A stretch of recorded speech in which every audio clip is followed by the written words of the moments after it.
Oh hey, so yesterday I realized that I was at the risk of missing a very real movie reviewing opportunity. Now I already did my movie Monday for yesterday, which you might not have seen because it took forever to process, so here it is. But it wasn't until after I uploaded this review that I realized that I could use this as an opportunity to celebrate the 25th anniversary of the release of my all-time favorite movie. What movie is that, you ask? Why do you think I'm wearing this shirt today? Remember, you're a wizard. On second thought, let's not go to camera. Still princesses. Time travel. Easy wish. Haven't invented any time machine. Okay, alright, I'll prove it to you. Look at my driver's license. Expires 1987. Look at my birthday, for crying out loud. I haven't even been born yet. And look at this picture. It's my brother, my sister, and me. Look at her sweatshirt, Doc. Class of 1984. Yes, for those of you that didn't know already, Back to the Future is, in fact, my all-time favorite movie. Now you might wonder about this, especially when you consider that two of the other movies in my top 5 are V for Vendetta and The Shawshank Redemption. I mean, obviously I love Back to the Future, who doesn't, but my all-time favorite movie?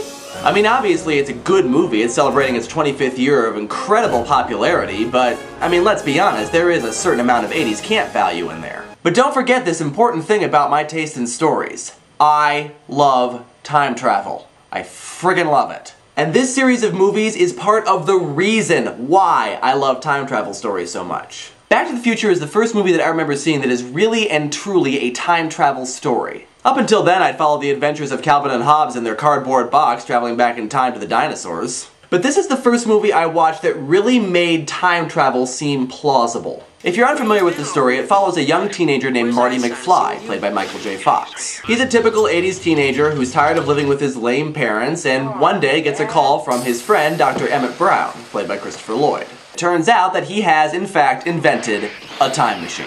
And it isn't long before Marty McFly is accidentally flung back 30 years into the past to the year 1955.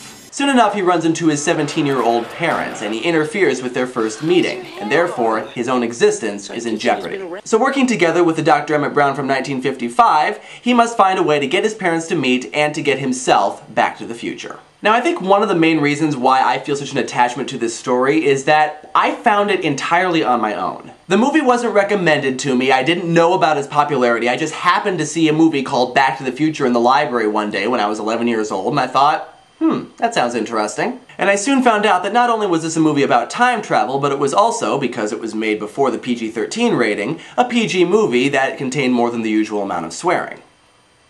I was basically in love. Like most good time travel stories, Back to the Future makes the idea that we can develop the ability to travel through time completely plausible while not making the story completely about the technology that makes this possible. What's interesting about the first movie is not the fact that Marty McFly is traveling through time, it's the fact that he is getting to see his parents as they were as kids, which was really a completely original concept at the time. In fact, one of the things that I love about these movies is that they're not based on a book or a TV show or a movie or anything. It's completely the brainchild of Bob Zemeckis and Bob Gale. Now, so far I've only talked about the first part of the trilogy, and you're probably wondering what I thought of the second two parts. Well, I tend to agree with the common consensus that Part 2 was not as good as Part 1. But I still really love Back to the Future Part 2. Why? Because it contains 3 of my all-time favorite aspects of time travel. Going to the future, creating an alternate timeline, and re-watching past events from a different perspective. Talk about deja vu. This movie also starts us on a story arc that is continued in Part 3. Reviews of Part 3 tend to be mixed. Some people say that it's the best movie of the trilogy, and some people say that it's still not as good as Part 1. I tend to side with the former argument. I think that it's at least as good as the first part. It's got that same sense of adventure and tension, and the focus of Part 3 is more on human development rather on winning and getting the girl, which is kind of the focus of Part 1. And it also does a great job of bringing the entire story arc and the entire development of all of these characters to a nice conclusion. But the reason that I love the entire trilogy as a whole is because you get to see how things change over time. Not just the people, although you do get to see how the people change over time as well, and that's also fascinating to watch. I'll hunt you and shoot you down like a duck. It's dog, Buford. Shoot him down like a dog. But also the town of Hill Valley itself. You get to see 5 different versions of this town. And so you get to watch how it evolves over time and what things change and what things stay the same. Hill Valley is, in and of itself, its own character in the story.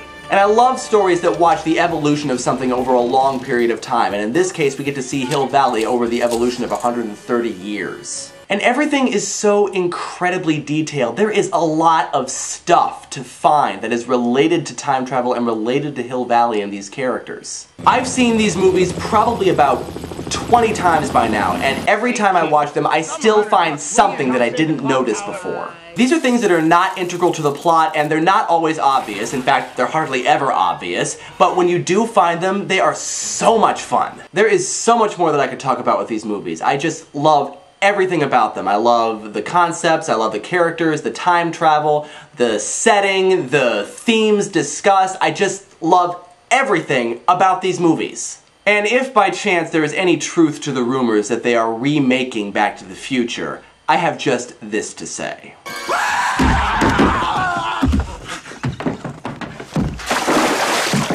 Don't mess with a good thing, guys. See you Thursday. And there's a train. Awesome sauce. There's a train while I'm talking about Back to the Future. There's a train. Watching.